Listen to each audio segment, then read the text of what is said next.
حضرت امام حسن علیہ السلام کے بارے میں ایک حدیث ہے، بڑی خوبصورت ہے۔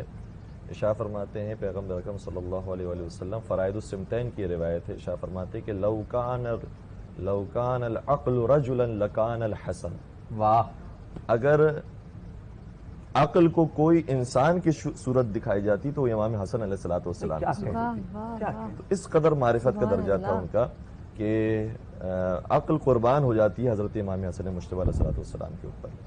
وہ تشریف فرماتے ایک مقام پر، خیمہ لگا ہوا تھا، ایک نجس جانور سامنے آیا۔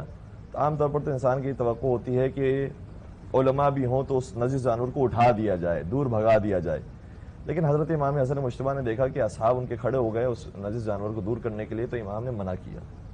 اور امام جو خود کھانا تناول فرما رہے تھے، جو جود و سخاوت کا سوال ہے کہ خود جو کھانا تناول فرما رہے تھے وہ اس نجس جانور کے آگے بھی رکھا۔ اللہ اکبر! اللہ پھر اکبر! اصحاب اللہ امام اکبر! حسن نے کہا کہ فرزند رسول کیا ہی مناسب ہوتا کہ ہم اس کو اٹھا دیتے۔ تو امام حسن نے کتنا خوبصورت جواب دیا، اور وہ سارے انسانیت کے لیے اور حقوق بشر کا نعرہ لگانے والوں کے لیے بہت جواب کافی ہے کہ امام حسن نے ارشاد فرمایا کہ مجھے شرم آتی ہے کہ کوئی مخلوق خدا بھوکی حالت میں میرے سامنے موجود ہو اور میں سیر ہو کر کھانا کھاؤں۔ سبحان اللہ! سبحان اللہ! نہیں فرمایا کہ کوئی مومن ہو، نہیں فرمایا کوئی مسلمان ہو، نہیں فرمایا کوئی انسان ہو، فرمایا کوئی مخلوق خدا ہو۔ کاش یہ پیغام دنیا سمجھ جائے، دنیا پہنچ جاتی ہے۔ واہ واہ واہ واہ! تو اگر کوئی نجس جانور کا بھی اتنا خیال رکھنے والا ہو تو پھر وہ اپنے پڑوسیوں کا، مومنین کا، اپنے بھائیوں کا، اپنے رشتہ داروں کا کس قدر حق ادا کرنے والا ہوگا۔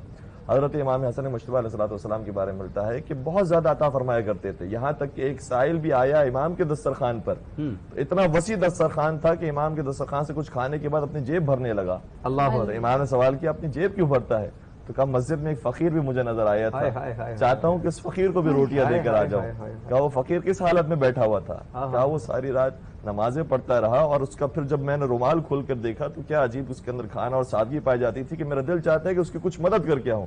کہا جس فقیر کو تو نے مسجد میں دیکھا ہے وہ میرا بابا امیر المومنین، امیر کائنات حضرت علی ابن ابی طالب علیہ السلام ہے، اور میں انہی کا فرزند ہوں، میں انہی کا گوشت جگر ہوں۔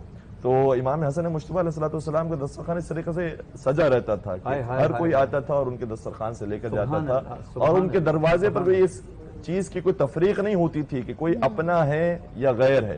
یہاں تک کہ ایک جس طریقے سے آپ نے بھی کہا کہ ایک شام کا ایک شخص آیا اور امام کے سامنے جب کھڑا ہو گیا، اور امام کے چونکہ جانتا نہیں تھا تو امام کو بھی دشنام بکنے لگا، اسی طریقے سے ان کے بابا کی شان میں گستاخی کرنے لگا، تو امام صبر و استقامت کے ساتھ سنتے رہے، اور جب بالکل وہ سب کچھ کہہ چکا تو اس سے صرف اتنا سوال کیا، لگتا ہے کہ تم مدینہ میں نیا آیا ہے، اگر تیرے پاس کوئی گھر نہیں ہے تو میرا گھر موجود ہے، ہائے ہائے ہائے ہائے ہائے ہائے! اگر تیرے پاس کھانا نہیں ہے تو میرے پاس کھانا موجود ہے، تیرے پاس لباس نہیں ہے میرے پاس لباس موجود ہے، تیرے پاس نوکر چاکر نہیں ہے میرے پاس وہ موجود ہے، اگر تیرے پاس زیادہ سفر نہیں ہے میرے پاس وہ موجود ہے۔